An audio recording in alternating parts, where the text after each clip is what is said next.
اللہ نے جیسے ہی دنیا بنائی اس کے ساتھ ہی اسے اپنے انجام تک پہنچانے کی کچھ نشانیاں بھی بتا دی تاکہ لوگ عبرت پکڑیں اور قیامت سے قبل توبہ کر لیں۔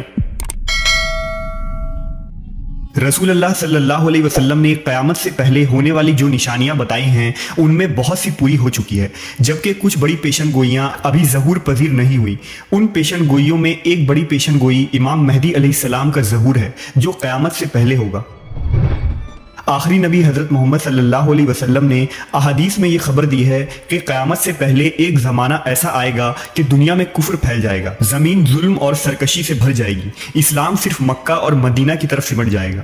اس وقت نبی صلی اللہ علیہ وسلم کی بیٹی سیدہ فاطمہ کی اولاد میں سے ایک شخص پیدا ہوگا جو زمین کو عدل و انصاف سے بھر دے گا، ان کی حکومت تمام روئے زمین پر ہوگی۔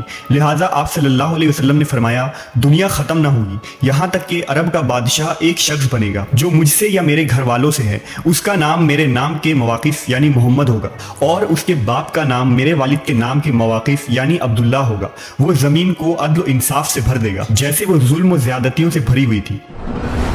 اس روایت سے پتہ چلتا ہے کہ قرب قیامت میں مسلمانوں کے ہاتھوں سے حکومت چھن چکی ہوگی، حالات بد سے بدتر ہو جائیں گے اور ہر طرف کفر و شرک عام ہو جائے گا۔ اس دور میں حکومت پر بیٹھے رہنما طاغوت کی اطاعت کرنے والے ہوں گے جو ظلم و زیادتی کریں گے اور عوام ان سے پریشان ہو چکی ہوگی۔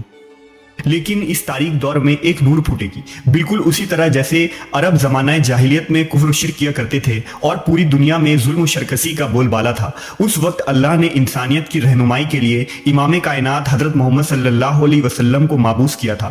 بالکل اسی طرح قرب قیامت کے ان بدترین حالات میں اللہ امام مہدی علیہ السلام کو مابعوث فرمائے گا۔ لہذا حضرت جابر بن عبداللہ سے روایت ہے کہ رسول اللہ صلی اللہ علیہ وسلم نے فرمایا وہ وقت قریب ہے جب عراق والوں کے پاس روپے اور غلہ آنے پر پابندی لگا دی جائے گی۔ آپ سے پوچھا گیا کہ یہ پابندی کس کی جانب سے ہوگی تو آپ نے فرمایا اجمیوں کی جانب سے۔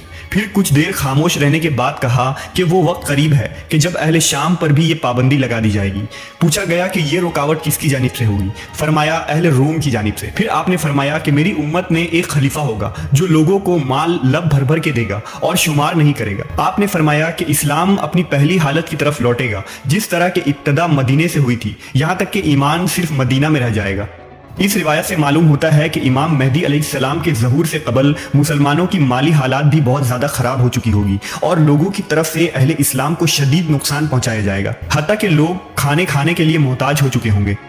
امام مہدی علیہ السلام کا ظہور کیسے ہوگا، اس کے متعلق مستدرک للحاکم کے اندر ایک روایت ملتی ہے کہ رسول اللہ صلی اللہ علیہ وسلم نے فرمایا ذی القعدہ کے مہینے میں قبائل کے درمیان میں کشمکش اور معاہدہ شکنی ہوگی، لہٰذا حاجیوں کو لوٹایا جائے گا اور مینا میں جنگ ہوگی، بہت زیادہ قتل و عام اور خون خرابہ ہوگا، یہاں تک کہ عقبہ جمرہ پر بھی خون بہہ رہا ہوگا۔ نوبت یہاں تک آئے گی کہ حرم والا یعنی امام مہدی علیہ السلام بھی وہاں سے چلے جائیں گے اور بھاگ کر وہ رکن اور مقام ابراہیم کے درمیان میں آئیں گے اور ان کے ہاتھ پر بیعت کی جائے گی، اگرچہ امام مہدی اس کو پسند نہیں کریں گے۔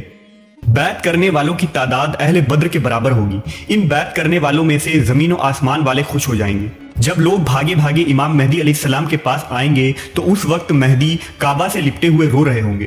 چنانچہ لوگ مہدی سے کہیں گے کہ آئیے ہم آپ کے ہاتھ پر بیعت کرتے ہیں۔ امام مہدی کہیں گے کہ افسوس، تم کتنے ہی معاہدوں کو توڑ چکے ہو اور کس قدر خون خرابہ کر چکے ہو۔ اس کے بعد نہ چاہتے ہوئے بھی وہ بیعت کریں گے۔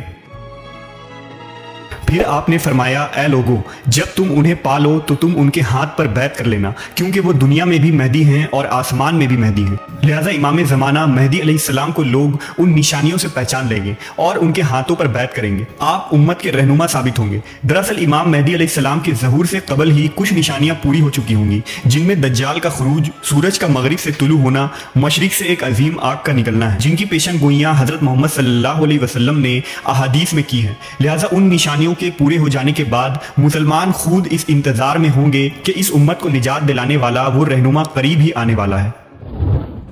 احادیث شریف میں امام محمد مہدی علیہ السلام کا حلیہ اور شکل و شبیہ تفصیل سے بیان ہوا ہے۔ لہذا حضرت ابو سعید خدری رضی اللہ تعالیٰ عنہ سے روایت ہے کہ رسول اللہ صلی اللہ علیہ وسلم نے فرمایا مہدی میری اولاد میں سے ہوں گے، روشن و کشادہ پیشانی اور اونچی ناک والے، وہ روئے زمین کو عدل و انصاف سے بھر دیں گے جس طرح وہ ظلم و ستم سے بھری ہوئی تھی۔ وہ 7 برس تک زمین پر برسر اقتدار رہیں گے۔